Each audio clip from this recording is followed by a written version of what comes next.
Good afternoon. My name is Cate Muya. I work as a tech policy fellow at the Lawyers Hub Kenya. The Lawyers Hub is an organization that works in Kenya and sub-Saharan Africa. At the Lawyers Hub, I work on internet governance, digital policy, and electoral democracy. I also serve as an open internet leader on behalf of the Open Internet Democracy Initiative. And this is a consortium of 3 organizations, so the National Democratic Institute, the Center for International Private Enterprise, and the Center for International Media Assistance that are based in Washington. And I still do the same work in terms of internet governance and digital policy issues in sub-Saharan Africa mainly. So thank you for having me today.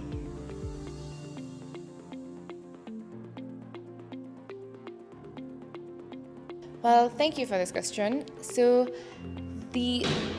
technology processes have a legal effect. So if you look at the world today as it is, there are so many things that are technological in terms of how we use technology to ease business, or how we use technology to promote access to justice, or how we use technology to bring financing closer. All of these solutions have a legal implication on what they do. So for example, if you have a money lending application, for example, that is supposed to bring access to credit to many underprivileged or unbanked citizens, ideally, then you would be asking yourself, how would the law come in, or what is the connection? And so, for example, for a long time, this money lending applications have gone unregulated, and you would have things like Branch and Tala, and they had formed an association by themselves, for example. So they had DLAC, which is a self-regulating entity, but it still was not effective in terms of regulating what it is they do. And this comes in issues, for example, digital money collection, or when it comes to collecting of money. And so you would need regulation in this area so that you can, one, protect data of citizens. And that's something that actually came up in terms of how do they collect data, how do they transfer data. If they're incorporated here and in other countries, then how do they transfer data between different jurisdictions? Also, how do you use the law to regulate these entities that are now unregulated and have this extraneous impact on people? And so you would see, for example, over the COVID-19 pandemic, the central bank said, so this digital lending applications cannot be able to list people on the Credit Reference Bureau. And until this point, they have not been able to be given that mandate to be able to list people on CRB, for example. And that's an aspect of consumer protection. It's also an aspect of regulation.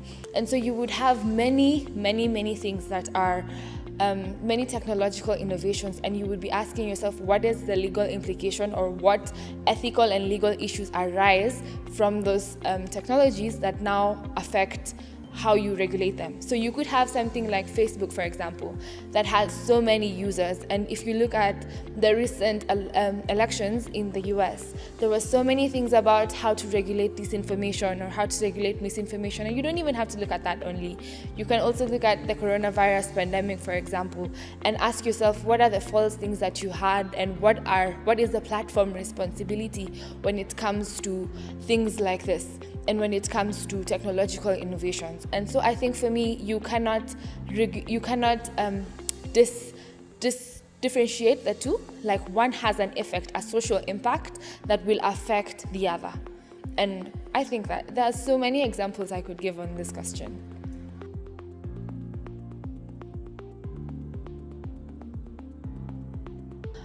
So when you have things like, let's say, for example, cryptocurrencies, and the whole idea of having cryptocurrencies, for example, is to be able to, they're unregulated ideally, and of course, proponents of maybe, we don't want regulation, or we shouldn't regulate in order to stifle innovation, would always say, you know what, we don't want this. The government has extreme powers of regulation or something like this. And you would see, for example, in 2016, I think, or 2015, the central bank did give a warning on, the use of cryptocurrencies in Kenya, but people still continue to use them. So I don't think that there is an ambit in which you can do something that is unregulated, or something that you can say, beyond this, the scope of the law is not going to do it, because the law is something that is equal and cross-cutting. So everyone who lives here is supposed to be subject to the law, ideally. But what you can say is, when you have, let's say for example you're building something, and this has come to do with a lot, let's say for example you have AI solutions that you're building, and the questions that you will have is, what are the ethical implications of every solution that you're building? And even if we don't have laws to regulate that specific thing, there are laws that regulate things around that general area or that general circumstance. So for example, if you're going to be having an AI that is an let's say autonomous driving cars, you would still be using the same laws in terms of tortious liability or negligence to still regulate these things. So even if you don't have a direct law that regulates these things or regulates innovation as a whole, you would still ideally have other laws that regulate it in terms of the sphere in which it works. So if you, for example, have autonomous cars, or you have drones, or you just basically have anything else, you'd still apply the general rules of manufacturer's liability or tortious liability to regulate certain things. And if I would give maybe something, if you come up with startups, for example, startups is just one area where maybe the founders of startups would say, we would thrive if this was not regulated enough, or we would succeed more if this area is not regulated. And I think that's one of the things that even regulators themselves are trying to solve. So if you look at the CMA, the Capital Markets Authority, for example, has set up a sandbox where they're trying to say, just bring your solutions and we will see how to use these solutions inside the regulatory environment, so that there's a balance between the regulations that you have and the growth that you need that comes from maybe, let's say, the startup economy. And you would look at, so recently, the Senate, I think, or was it Parliament, that released the startup bill that is meant to provide this whole, startup policy environment. And we did a lot of engagement on that as the Lawyers Hub. And the questions that arose is, yes, you're coming up with this law and this bill, but is it really easing the business environment that you would need, in terms of still having people require the same licenses, people require the same things? And I would say to some extent, yes, you can have laws that stifle maybe growth, because at some point last year, there were regulations against the use of drones. And so maybe many photographers at that point relied on the use of drones for photography. And so laws that require stringent mechanisms for licensing and using of drones, for example, or ultimately prohibit the use of drones, might have a public interest aspect, but to what extent would you be regulating against the use of drones, even if it was not really being used for something nefarious, even if it was being just used for good? Like, you want to go for a wedding, you want an aerial view of your wedding, and young people are looking for money, so it's a good thing. So that needs to be a balance as to the extent to which you can have regulation and growth. And it's always the same question of regulation and balance, but you cannot say that you can completely operate in an environment that's autonomous and unregulated. It's what happened for digital market lenders, for example, but the central bank now passed an amendment bill where they're trying to regulate, or they're trying to bring them into the ambit of regulation, because the mandate of the central bank, as was established in the Central Bank Act, is only to deal with deposit-taking institutions. So institutions ideally like banks, where you give your money. But if you notice, the difference with digital lenders, for example, is that you don't give them money. They just give you money. You borrow without collateral, or you borrow without having to deposit. And so operating in this whole ambit of unregulation is probably what made it so difficult to put consumer protection requirements or prudential requirements. But now it might be a little bit better. So the role of regulation would ideally always come in to solve problems. Even when, let's say, you would think that it's slow to react, the law might be slow to react, but at the end of it all, it will come up to regulate. So I think that the gist is in deciding where the balance is.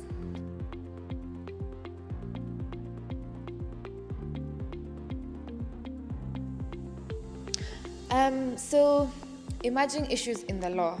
I would give you the reason. Okay, so I would say we can take, for example, registration of companies. Before, it would be such a tedious process to try and register a company, because you would have you would have to perform searches, you would have to do like manual searches, you'd have to go to probably the registry, or I can give an example of the business registration service, for example. So in law, we've created this thing that's called the collateral registry, and the collateral registry basically says you can use movable assets as collateral for a loan. So for example, you can use your car, which is a movable asset, as collateral for a loan.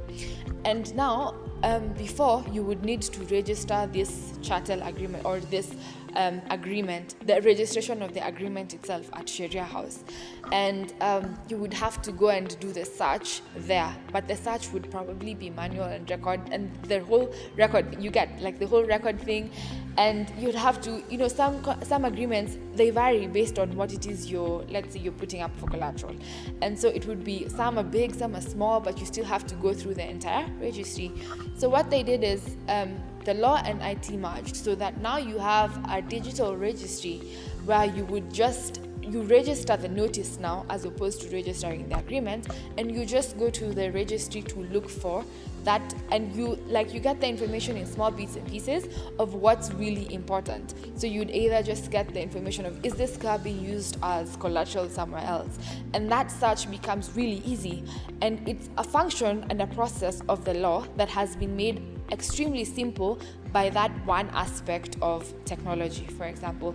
And this has made, and if you look at the reports that are made by BRS, is that between 2017 and 2020, they have increased credit to billions of shillings. Also, it makes your country favorable to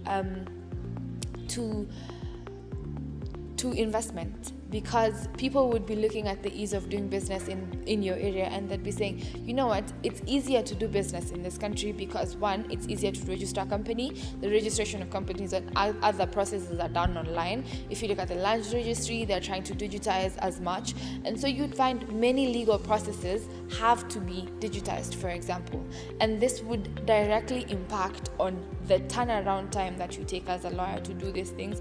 Also, as a citizen, how you would feel. And even if you look at the use of technology in things like filing and how it affects the legal practice now, especially during COVID, it would tell you the impact or the use of IT processes in terms of the legal practice, that particular use, and how we need to be, we need to embrace it because it makes our work easier and efficient. So for me, I would say that is one aspect of which where you use technology for legal processes. Also, one of the things that we concentrate here at Lawyers Hub is how we can use technology to access justice. And so that's how, if you want to get, let's say, for example, legal information to people who lived in marginalized areas or people who live in rural areas, for example, you'd be asking yourself, how do you make sure that this person who cannot afford basic legal representation, because lawyers are expensive. I mean, we go to school and we require that people pay us for our services. But so in Uganda, for example, there is this organization called Barefoot Law, and they have discovered, or rather they have perfected or are perfecting, a method in which you can use technology to give access to justice to the most vulnerable people in society. And so over the years, in last year and this year together, we have held hackathons with other institutions like the Hague Institute for Innovation in Law and the Global Legal Hackathon, just to try and encourage people to build policy solutions or to build technology solutions that promote access to justice or promote the dissemination of legal information, so that we are trying to go beyond these people who can ideally afford legal representation to meet those people at their need. And we did it also with the judiciary when they were launching the alternative justice policy. And we think that it's important for us to look at how technology might impact other legal processes, yes, but also how technology can be used to foster access to justice for even not so privileged members of the society.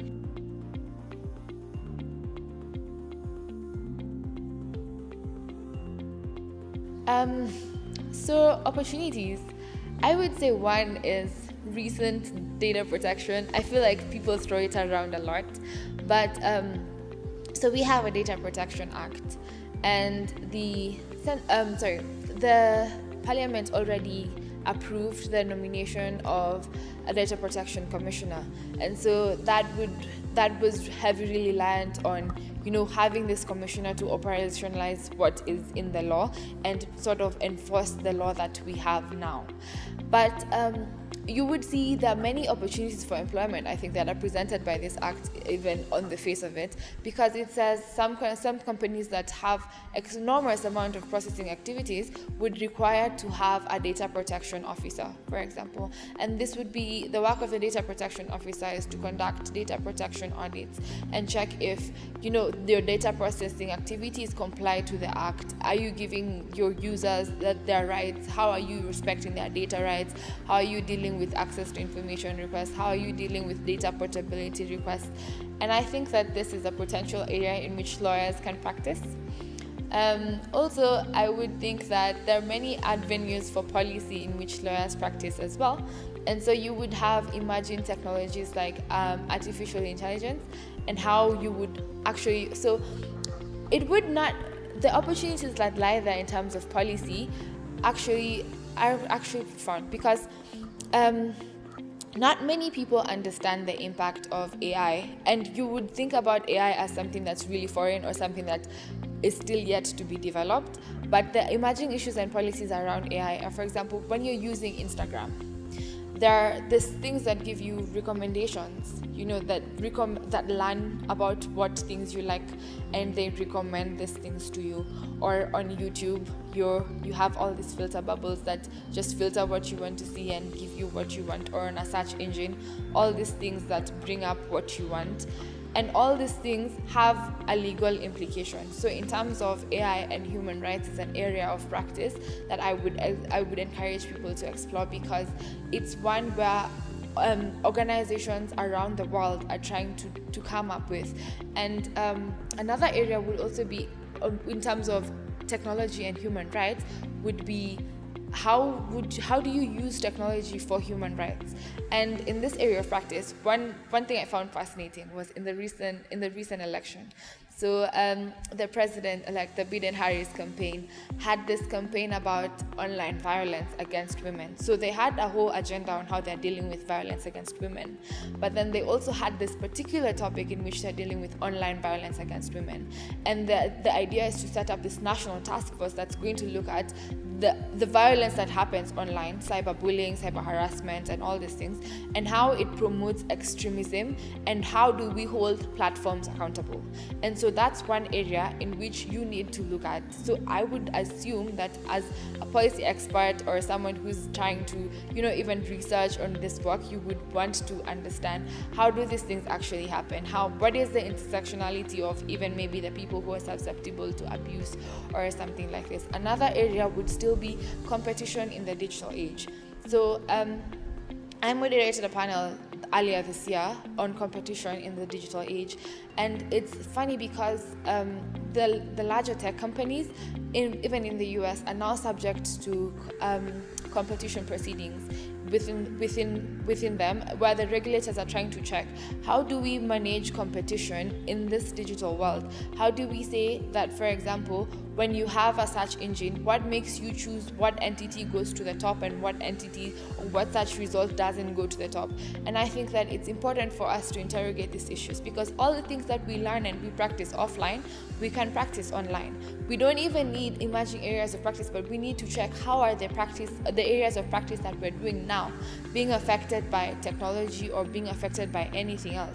And so that would mean, if you have competition, for example, how are all these things about dominance, how are all these things about being able to ensure consumer protection being done online? And then what are the ways in which you can get involved in that particular process? Also, fintech products are there a lot, and it would be interesting to see what role you could play in terms of that. But there's all these things about cybersecurity advisory or something like that. It would require some areas of practice would require you to have new skills, would require you to have better skills. But if you check, so PwC releases this new skills that you would need for the future, and I think that it would be nice to have new skills for the future, yes, but it would also be nice to ask yourself, how are the things that you know now going to be useful for even the whole tech policy environment and the whole technology environment? And I think that it's important to look back and say, how do the knowledge that I have in human rights, or the knowledge that I even have in democracy, when it comes to elections, for example, but how do we ask ourselves, what is the role of, like, in Uganda, they're having digital campaigns right now, and the scientific election in Uganda means that the digital the campaigns are held electronically, and that means you need more people. You actually have more people campaigning online. So yes, you get all this information, you get all these issues about disinformation, but then you also get these issues about disinformation and finance. But then you ask yourself the traditional principles of democracy and electoral democracy, where you're looking at is there fairness? When you're looking at all these things, how does that play in when it comes to a digital environment? So when it comes to digital campaigns, do the laws of finance still apply when you have things like micro-targeting? And that would be something that you would want to look into, like how do the knowledge that you have now relate to what you have, or what you could do online? And so even in terms of electoral democracy, it would be the role technology plays in elections, the role of electoral management bodies and using technology for elections, the role of internet shutdowns and how that would affect the access to information during times of election, or internet shutdowns in Africa as a whole. So you would have in countries like Ethiopia, when it's not even political, but even when you have issues of unrest and you shut the whole internet down, what does that do to everyone else? In a time like now, if you imagine that you live in Kenya and they shut down the internet, how would that make you feel? Like how would lower internet, so for example, when we live in Kenya and KPLC gives us a blackout for one day, we're like, hey, you guys, you should have known, this blackout. So we make all these memes about the blackout, but imagine not being able to access the internet. And in a country like Togo, they shut the internet down for more than 300 days. So you don't have access to Twitter or access to the internet for that long. And how does that impact everyone else? So I like this one bakery that I liked. Her name is Gina Bakes, and I really like this bakery. But then now, so recently I saw her complain that, oh my God, my Instagram page has been shut down, and I really spent 4 years to build this Instagram page. It's where I get most of my clients. And so let's say a client comes to you and they tell you, you know what, my Instagram page has been taken down. I have 300k followers on this Instagram page. I use it to make money, and Instagram just took down my page. What will you do? And Instagram, of course, takes down pages based on their community standards, because it's owned by Facebook. So Facebook community standards and all these things, and unfair takedowns. And it's an area of practice in human rights law, but we need to expand our knowledge and the things that we have now, to expand them to those new, or what you would call novel areas of practice, because it's gonna come. Like someone's gonna come and tell you, I was on Instagram and then they just shut down my account, and I have 300k followers. What do I do when I'm paid by post? There was this whole thing about the Chukus paid 100 Gs for a post, and you're like, you can't take down my account just like that. And so these are ways in which people make money. These are ways in which people actually earn their livelihood. So we need to look at the knowledge that we have now. How do we use it to help people?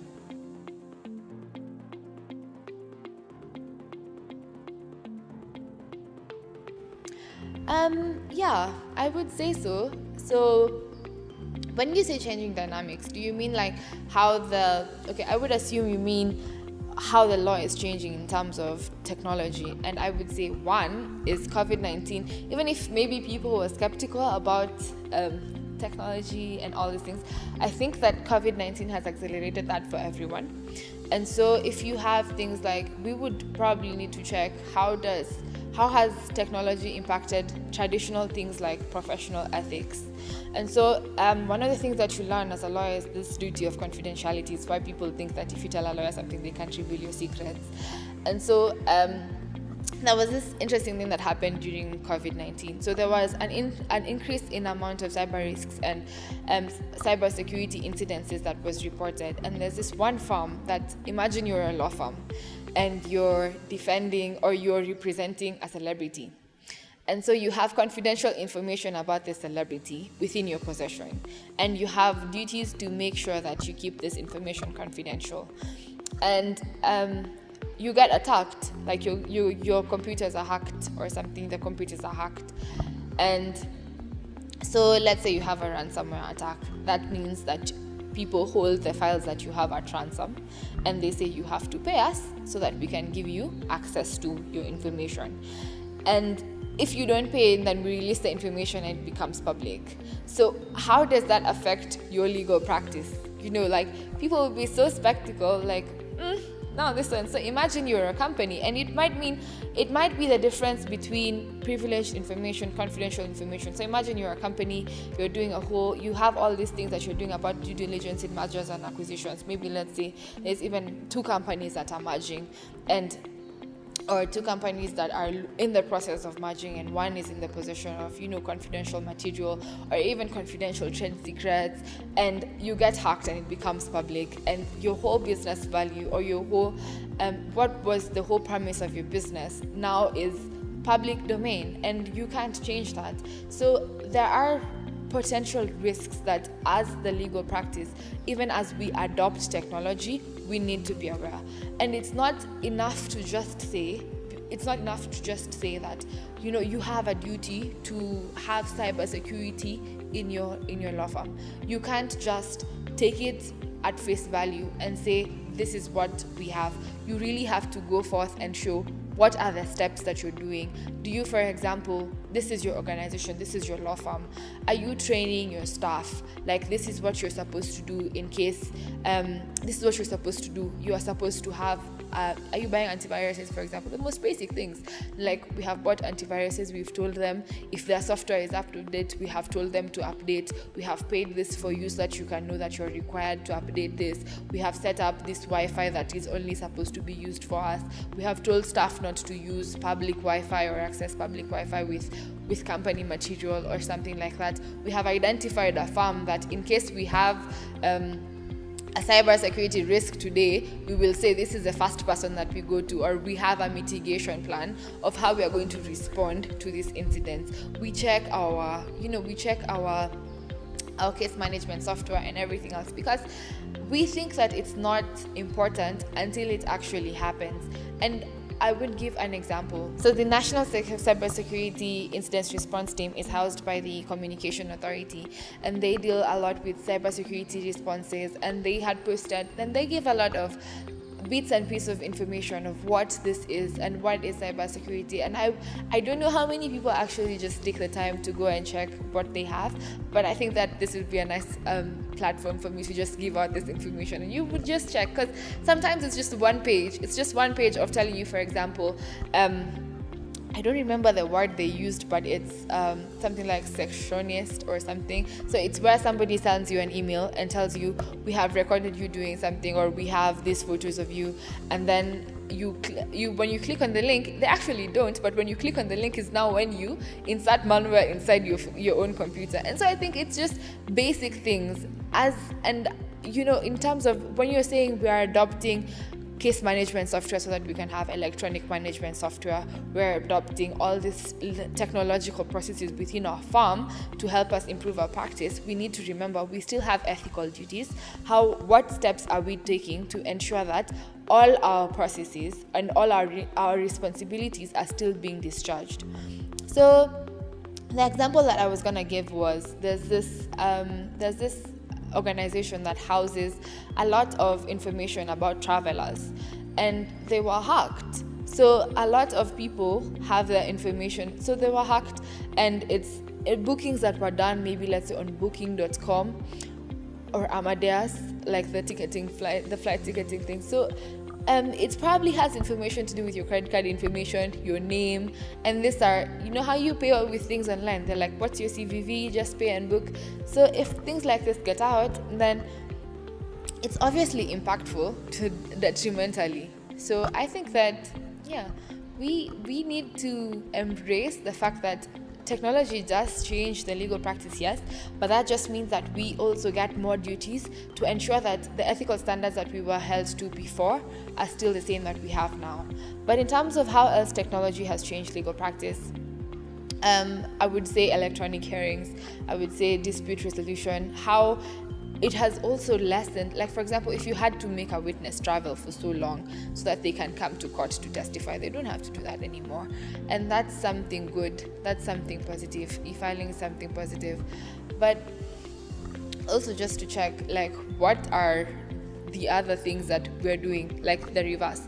And so that's how the question you asked me earlier of how is the law also regulating technology in terms of AI, in terms of development, in terms of ensuring that we have human rights approaches to things like data protection. And yeah, but I think it's like two sides of a flip coin where you can't have one without the other, and it's just a balance.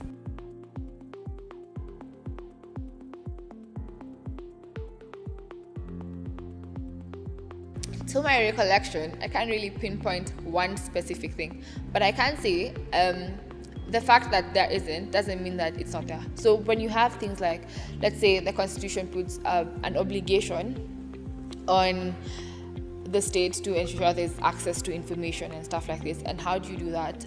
By having technological things that where you can make access to information requests, also making the internet available to make sure people have actual access to information. That's why I was asking you, what would you assume, how would you feel when Twitter is shut down? Or even many people, I don't know if people pay for TV anymore, because you can stream the news. You can stream the news. You literally can stream your favorite program on Netflix. You can stream the news. You can get, literally, you just need to pay for the internet and stop paying for everything else. Like that's, at least I know that's what I do. So that's one thing. Another thing is ensuring maybe, let's say, efficient administration of public resources. So when it comes to public procurement, etc., and you would see that the government adopting technology in most of their service delivery, and that would mean having an electronic procurement portal where you can get this information about tendering and everything else. Although during COVID-19, I did see a couple of human rights organizations put out a statement and say, we have this information portal, yes, but the government, especially after COVID-19 millionaires, the government is not putting enough of this information out there. And then another thing is, of course, things like digital identity, that you have where you have access to citizenship, yes, but the government is saying for efficient administration, we need to roll out this digital ID called Huduma number, and that would make processes, efficient. Also, if you check maybe the government visions, and for example, the digital economy blueprint that utilizes the use of technology and having this technology come in for efficient delivery of services. So it might not, in some situations you might not have it exclusively provided for, but because there is a responsibility on you to make sure all these things are there, then the question is, how do we make it as efficient? But another thing, with one problem I have with maybe using government solutions, it's the assumption that just merely because you put it in an electronic format meant that it was easy for everyone. We must understand that as a nation, we have people who would understand the technological processes, but other people who would not. So I think the passport application is available in English and Kiswahili, but at first I used to ask myself, why would someone, like when you walk in town and you see passport application for 100 shillings, so I used to wonder, why would someone want to pay for 100 shillings so that they can be able to just apply for a passport? Like, it's such an extraordinary cost that you don't need to incur. But then it came to my understanding, like, people, in as much, okay, that's the best way, but then it means we need to put in more effort in digital literacy, so that you can't just have one thing only. You can't just provide the technological solution only. It means there's another duty on the government to ensure that there's digital literacy, and then there's also access to these things everywhere, so that you don't only have strong internet connection here in Nairobi, but when you go to, let's say, a remote area, you can't access internet the same way. And that's another thing, like meaningful connectivity is still a responsibility of the government. And so how they do this, for example, is the Communication Authority has the responsibility to ensure there's access to the internet throughout Kenya, even in underserved and unserved areas. So what happens is commercial entities, of course, want to make money. So they would concentrate on giving internet access in places that are within the municipality, places where people can actually pay for that internet connection. But if you live somewhere remotely, they don't want to go there, they don't want to have to incur, like even if it was you don't want to have to incur an extraneous amount of cost to put up boosters and towers and everything else that provide internet access for such a low a low population that will probably not give you back a return on investment. So what the government does is they have a responsibility to go to every area that's unserved and underserved and internet connection in those areas. But they have done that. So the Communication Authority has like 2 phases in which they're providing internet access to schools. But now, during COVID, I was asking myself, now the schools were closed. The schools were closed, and the places where, yes, I allowed them, like nobody could have foreseen what happened in COVID. Nobody could have definitely foreseen that. And providing internet access to school at that before COVID meant like it was the best thing. But then COVID happened, and you realize that the access to internet has to be beyond what you have as a school. It has to be really accessible so that even when you're not in school, then you can still have access to internet. And maybe that gives the way for community networks in which even in terms of, if you look at the ICT policy of 2019, it encourages the use of community networks and other people to be able to just provide internet access hadi kule mashinani. And of course, the effect of this is that you have growth, you have stimulation, you have people who then understand. You can only be curious about something that you have. You're curious about opportunities that you have. Something makes you curious about it. So at least when you get it, then now you can be able to now focus on the literacy and everything else. But in terms of even the use of technology in the efficient delivery of justice, is there in the Constitution. Article 159 requires that we make justice accessible, efficient. And when you look at things like Civil Procedure Act, Civil Procedure Rules, the rules that govern courts and the Supreme Court or the Court of Appeal, they require the use of technology for efficiency. So the use of technology for efficiency. And so that's what they've done even during this period, using technology to deliver rulings and judgments and everything else, and even hear witnesses or listen to prisoners and stuff like that, and even give people, like, you're in prison, so at least you want your case to be heard so that you can be able to move on with your life, whether you get acquitted or you don't. So there might not be particular provisions, but they are there in terms of responsibility and everything else.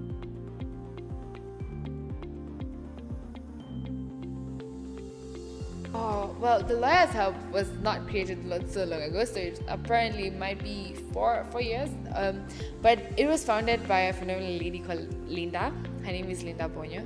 And the point of it was the gap that she noticed when it comes to the role in which the role of technology in accessing justice, and also the digital policy issues that arise in the use of technology. That's the question that you asked me before, of what are the digital issues that come up when you have the issues that come up in the use of technology, but then also to upskill the lawyer, the knowledge of lawyers within technology. If you notice, when throughout my curriculum as a lawyer, like throughout the curriculum in which I study law, there is no specific thing that teaches you how to, and I guess that's the basis of all your questions, especially the question about new areas of practice. There is no particular, maybe let's say, unit that says, okay, this is how we're going to teach you about computing, or this is how we're going to teach you about how these issues intersect with the law, or how these competition issues intersect with the law. Basically what they teach you is how to find the law, where to find the law, and how you're going to apply the law in your everyday practice. And there is that need for people to just upscale their knowledge in terms of what are the issues. So one, we do have it's a double-sided coin. So we do have this part of the organization that deals with upskilling the knowledge, and that would probably be informed. We are accredited by the Law Society to provide digital continuous professional development training, and we do this and specialize in areas of the law particularly, and how technology intersects with everything else. So for example, data protection, cybersecurity, intellectual property, and the FTA, how those traditional things would still be impactful now. So for example, the amendments to the intellectual property bill to sort of merge these bills into one, and we are asking ourselves, how do these things also relate in the, of course, digital environment, because that's a particular thing. Like, even when it comes to internet governance, organizations that really have copyright interest are interested in what are you saying in the internet. For example, people who have copyright interest, and even platforms, for example, they have responsibilities. So when it comes to YouTube, for example, the Copyright Act was amended last year to include something called internet takedown notice. And so that means if you are a holder of copyright and you feel like your copyright is being infringed, you have a right to tell the provider to take down the infringing content, the content that's infringing on your copyright. So if, for example, somebody steals this recording and posts it on their own, you might just say, okay, fine, please take down that content until we realize that I actually had the copyright rights to this act. And so it's just it's an intricate balance in which we try to do all these things, but we're doing well at it. So we have an upcoming conference in December, from the 1st to the 4th of December, that's geared to checking or just exploring how COVID-19 has the impact of COVID-19, or just the impact of COVID-19 on the legal practice, or how technology affects the legal practice. So in particular, the legal practice. And that would come to improving efficiency and all these questions that you asked. But then also in March, now we held a conference that discussed the emerging areas and the emerging issues. And we talked about a lot of things.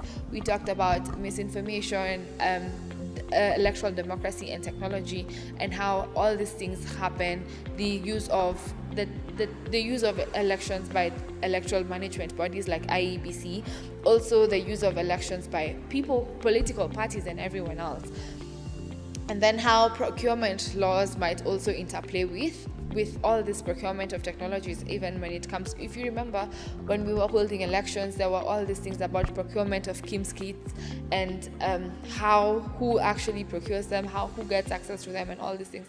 And so yes, those were some of the subjects, or electoral disinformation and misinformation, data protection, AI. But there are a bunch of other topics also, including should lawyers code. I really found that interesting, like should lawyers code, or to what extent, or what is the knowledge, or the future practice of law in itself.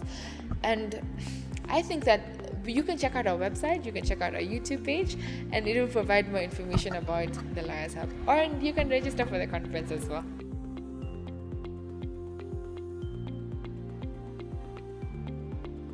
My partition is it's gonna stay. So one thing that I was taught in school is anything that makes something easier, more efficient, is gonna stay.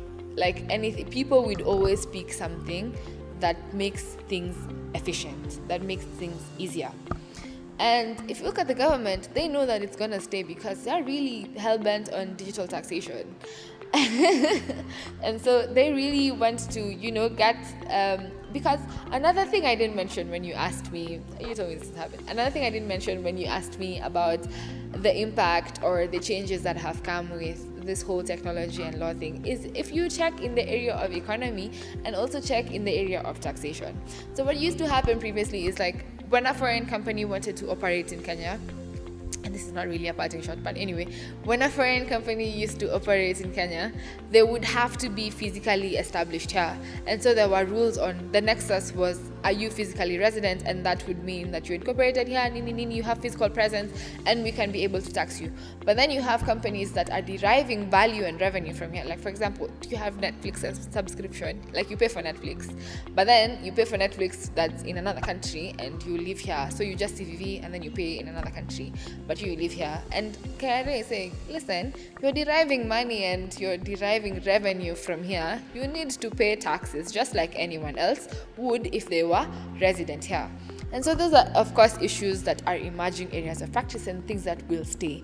And so if the government is trying to find ways around it, then so should you. So you should check and you should prepare yourselves for the emerging areas of practice, yes, to understand how the current areas of practice that you're practicing now are being affected by technology and what is the role that you're playing in terms of preparing yourselves to know all these things. Because we once held a training on cyber-based evidence, digital forensic evidence, and also how you might use this in terms of prosecution. And one thing I've heard the director of public prosecution say, I think when we were hosting the conference, is challenges that they have when they're prosecuting digital crimes. And that's also an area of interest. Like, how do you, of course, defend someone who's doing these things? But also, if you're a prosecutor, you want to ask yourself, how do you, because we have cyber laws, even though they are currently suspended. Okay, we have cyber laws, parenthesis, we have the cyber laws, and we have all these things, but how do we ensure that they're actually effective? So the thing about technology and the legal practice is the ethical issues are bound to grow because we have to solve them. Even in the US, they're still forming, like I told you, they intend, like, since they already won, like, but they're like legal process. I'm not sure about that. But since they're president-elect now, the people or technology NGOs are already calling them to account and saying, listen, you said you would form a national task force to check into how online violence is affecting people or promoting extremism or promoting all these things, and we are holding you to account. So if they can do that, then we need to ask ourselves, how do we ensure that, yes, we still maintain the rules of market competition, we still maintain the rules of taxation policies and everything else? And then also, what role do I play as a lawyer who's probably practicing in the normal or not emerging, if I would say that, areas of practice, and how they're being affected by technology in that regard? And just adopt and prepare. Okay, so adopt. Yeah. I would just say that thank you so much. It has been lovely and pleasant, and I encourage you to check out our website at www.lawyersHub.org. And our Twitter page, it's always the same. So Twitter, Instagram, and LinkedIn is just Lawyers Hub Kenya. So yeah, you can see more of our amazing work.